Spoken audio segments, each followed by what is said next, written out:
बिस्मिल्लाहिर्रहमानिर्रहीम। अस्सलाम वालेकुम स्टूडेंट, कैसे हैं आप सब? ठीक है, उम्मीद करता हूँ ठीक हो। तो 10th क्लास आज हमने नेक्स्ट टॉपिक पढ़ना है। चैप्टर नंबर 11 हमने स्टार्ट किया हुआ है साउंड वाला। जैसे आपको पता है कैरेक्टरिस्टिक्स ऑफ साउंड हमने आज पढ़ना है, उसमें लाउडनेस को हम उसके फैक्टर को पढ़ेंगे आज। ठीक है बच्चों, हाँ जी।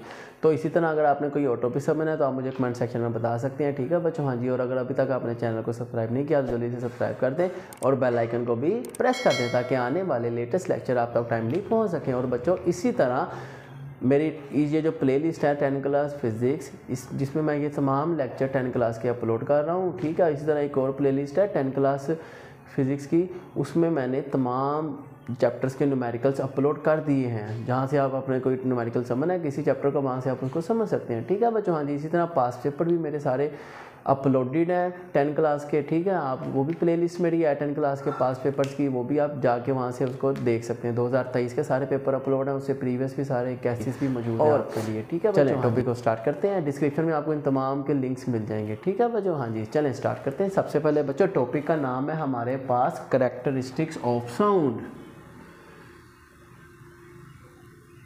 कैरेक्टरिस्टिक्स ऑफ साउंड जी। तो बच्चों वैसे तो बहुत सारी हैं, जहाँ जैसे बुक में बताई गई है। एक है हमारे पास जनाब loudness,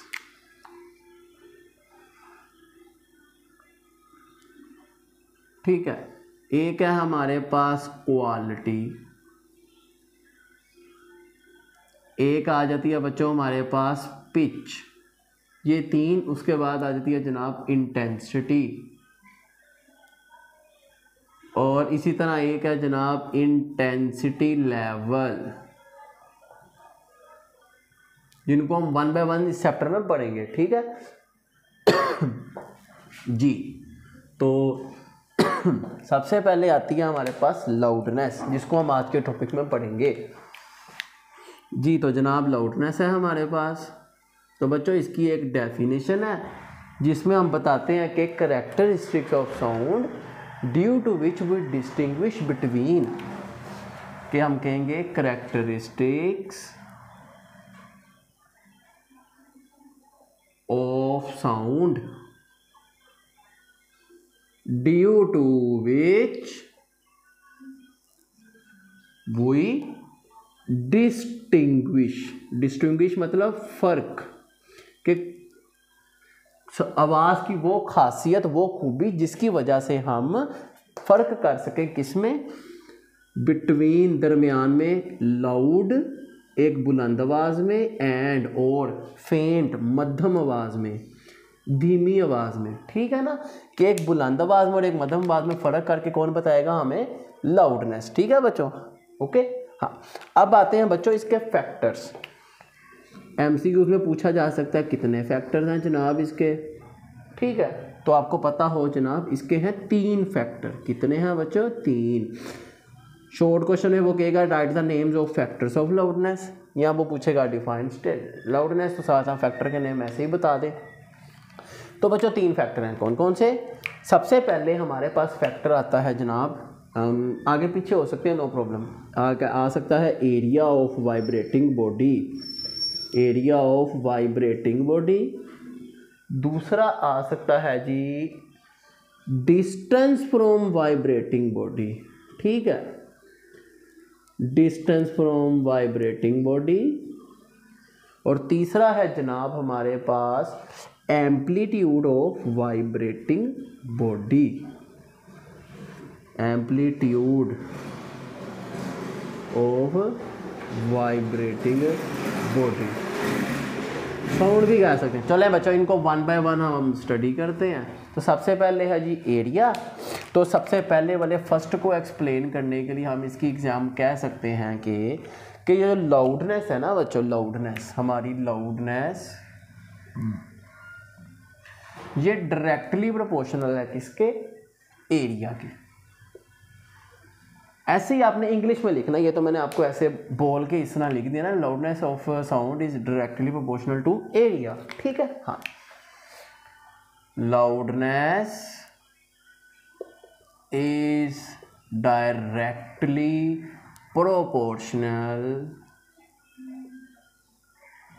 to the area of a body. ठीक है, अब इसकी एग्जांपल देने के लिए इसको एक्सप्लेन भी तो करना है कि इसका क्या मतलब है, ठीक है ना। हाँ जी, तो अब बात करते हैं इसकी एक एग्जांपल की। तो हम कह सकते हैं बच्चों कि एक हमारे पास ड्रम है, ठीक है, आपने इसको क्या करना है, बीट करना है, ठीक है। Take a drum, beat it 2 times, ठीक है। एक बार आपने करना है आराम से, ठीक है ना, पोलाइटली, ठीक, आराम से आपने उसको बीट किया। और एक बार आपने करना है हार्डली, जोर से। जब आराम से करेंगे कम वाइब्रेट करेगा, ठीक है, आवाज़ भी कम आएगी। जोर से करेंगे ज़्यादा आएगी, ठीक है, ज़्यादा वाइब्रेट करेगा। तो बेटे एक ये ड्रम था 1, ठीक है, और एक और ड्रम ले लें जिसे आप कहते हैं स्मॉल ड्रम। एक स्मॉल ड्रम ले लें, एक आप ले लें लार्ज, जिसका एरिया बड़ा हो। जैसे एक ढोल होता है, एक ढोलकी होती है, ढोल बड़ा होता है, ढोलकी छोटी होती है, तो दोनों का आप ले लें। तो अब आपको पता है ज़्यादा आवाज़ इसको भी बीट करें, चाहे पोलाइटली करें और हार्डली करें, ठीक है। तो दोनों बातें हैं। तो पोलाइटली वाले केस में जब आपने पोलाइटली किया दोनों को, तो फिर भी किसकी आवाज़ ज़्यादा है, बड़े ड्रम की, छोटे की कम है। जब हार्डली ज़ोर से करेंगे तो तब भी बड़े ड्रम की आवाज़ क्या है, ज़्यादा है, जिससे हमें पता चल गया कि जितना एरिया ज़्यादा हो उतना लाउडनेस भी क्या होगी, ज़्यादा होगी, ठीक है बच्चों। इसी तरह बात करते हैं दूसरे फैक्टर की।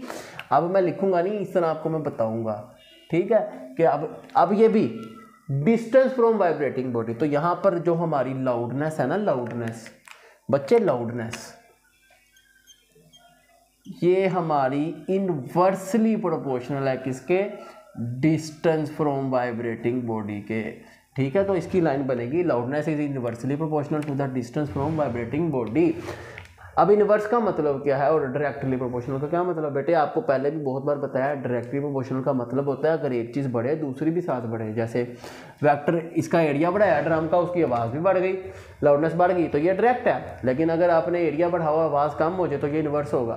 लेकिन यहाँ ऐसा कुछ नहीं है, यहाँ पर ऐसा इसका डिस्टेंस का मतलब ये है कहने का कि ये देखें, ये आपके पास एक साउंड है, स्पीकर, ठीक है, और यहाँ पर आप खड़े हुए हैं, ठीक है। अब आप क्या करते हैं, जैसे जैसे आप इस साउंड से दूर जाएंगे, दूर जाते जाएंगे, तो आपकी लाउडनेस क्या होती जाएगी, कम होती जाएगी, ठीक है ना। इसी तरह आप देखते हैं कि आप बाइक चला रहे हैं या गाड़ी में सफ़र कर रहे हैं, तो आप एक मस्जिद से गुज़रते हैं जहां अजान हो रही है, तो जैसे जैसे आप मस्जिद की तरफ जाएंगे आपको आवाज़ ज़्यादा आती जाएगी। मतलब जितना मस्जिद के करीब जाते जा रहे हैं, मतलब डिस्टेंस कम होता जा रहा है, उतनी लाउडनेस बढ़ती जा रही है। फिर एक वक्त आता है आप मस्जिद को क्रॉस करके आगे जाना शुरू कर देते हैं, तो अब क्या होगा, जब आप दूर जा रहे हैं, डिस्टेंस बढ़ रहा है, तो लाउडनेस क्या हो रही है, कम हो रही है, ठीक है बच्चों। उम्मीद है आपको समझ आ गई कि ये आप एक्सप्लेनेशन यहाँ लिख सकते हैं, ठीक है। हाँ, तीसरा आ जाता है जनाब एम्पलीट्यूड।